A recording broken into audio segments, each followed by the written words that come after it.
Welcome to the barn. My name is Joanne Knight. Today we're going to talk about row 2 of my Pay It Forward quilt. If you missed the Barn Buddy on row 1, you can go to my website and view it there. My intention is to do a Barn Buddy on each row of this quilt and talk about the blocks in it and what I did and what decisions that I made. For a look at the whole row 2, here's a look at the quilting mock-up right here.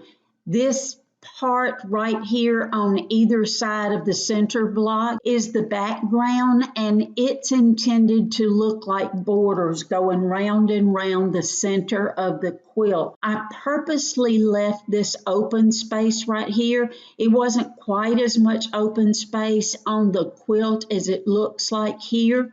So let's talk about the first block on the left-hand side. And that block was made by Pat Doro. And it looks like this right here.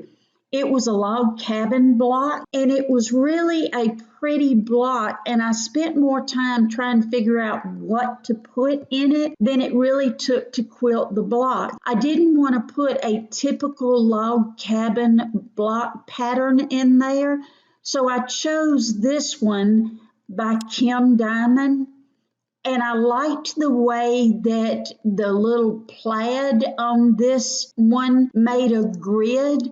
I moved it up into the boundary just like this right there and sized it. And what that did was left me with a space, of course. So I then took Anita Shackelford's pattern, this one right here, and placed it up in the corner.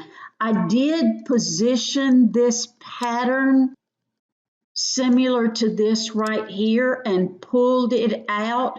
And that way what I was able to do is turn it into a fill. If I select it and I left click on fill inside, you can see that it cuts off some of those pieces, and it gave me that look right here. You want to be careful. You see how I've got this part showing? You don't want to do that. So I would hit Control Z and I would size the pattern until those lines are to the outside, just like I did right here. Hit Fill, and now you have the same look that I did.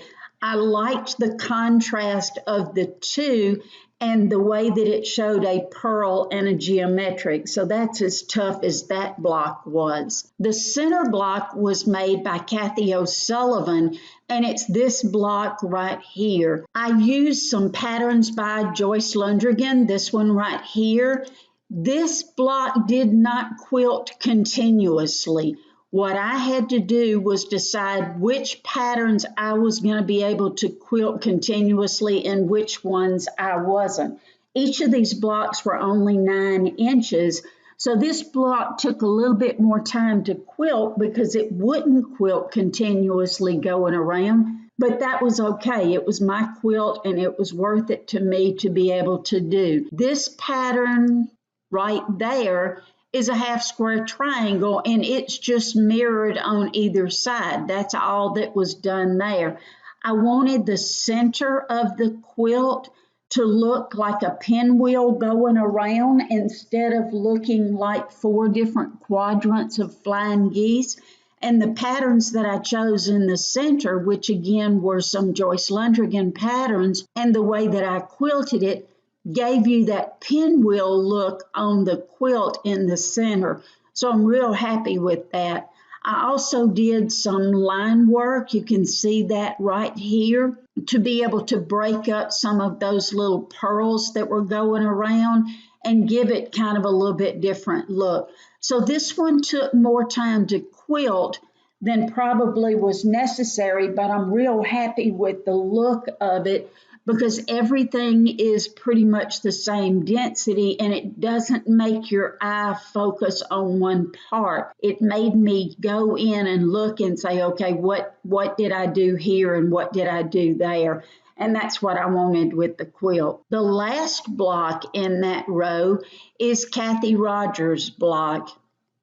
What Kathy did was piece these 60-degree triangles, and I wanted to honor that piecing on this quilt. I could have done like I did on this one right here and just put one pattern in there.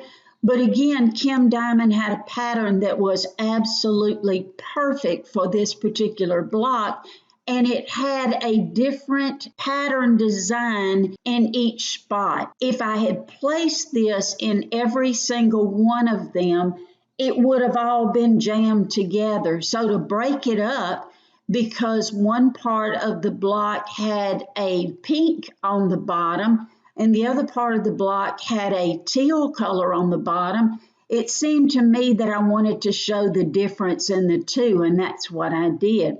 So the pattern that I chose for the teal bottom ones is this one right here, and it's a pattern again by Kim Diamond. This was just a little simple pattern, and it's one that Paige Johnson designed and Anita put on her site because there was so much going on in the middle. I just wanted to kind of highlight those corners and not draw attention to them. Now let me show you what the trick is on this pattern right here. If I take this pattern and I move it into my boundary, and that's what I did, I'm going to switch to 8F handles, and I'm going to use my orange handle, and I'm going to pull this pattern in until it fits in that boundary, just like that right there.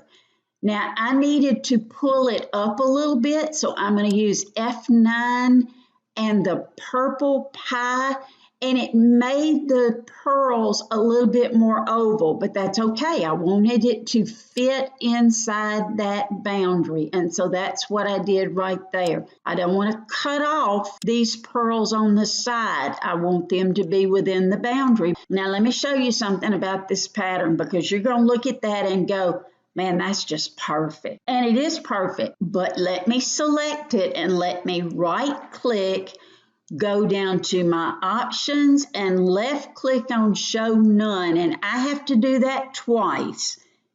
Left click on show all and look what happens. When you look at that pattern, we all know that these teal markers mean that those are jump stitches.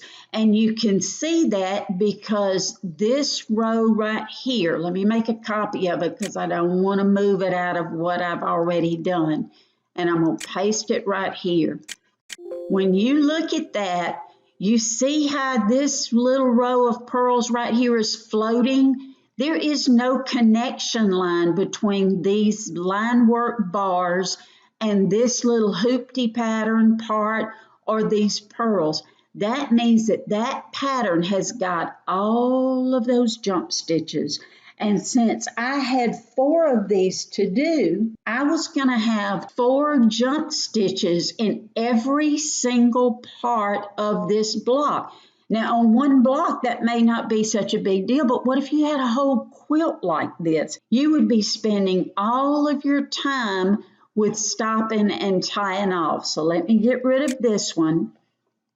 Let me go back to this one that I put in here, and let me show you a little trick.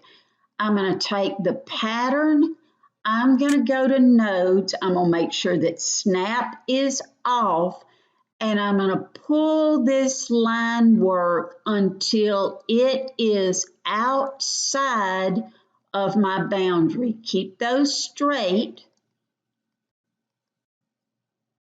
And I want to pull them out here just like that. I need what I normally say in class, their little rear ends to be outside of the boundary, just like what I'm doing right here. I am holding down the left mouse button and I am pulling that line work outside the boundary. I haven't divided anything. I haven't changed any sewing orders. I've just pulled that outside. Now I'm going to select the pattern and I'm going to left click on fill inside, and you have no teal markers. Now what's going to happen if I hit my virtual stitch out, that pattern is going to quilt the entire pattern without stopping, and where it had those jump stitches, it's going to run in the seam line and do my stitch in the ditch for me. So what I have done is just saved myself a ton of time by just pulling those outside and letting Creative Studio do the work for me with fill. And that's the way that I treated this one.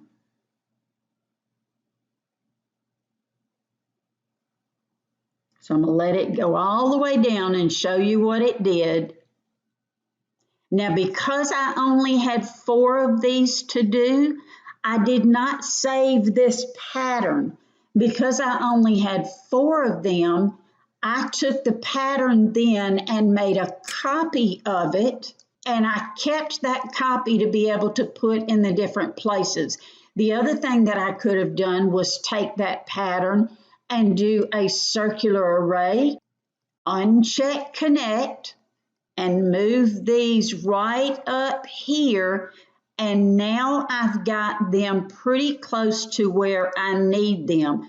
I would still draw the boundaries, and I would still have to adjust them to put them in the boundaries, but that sure made that block a whole lot easier to do. So that gives you a look at what I did for row 2.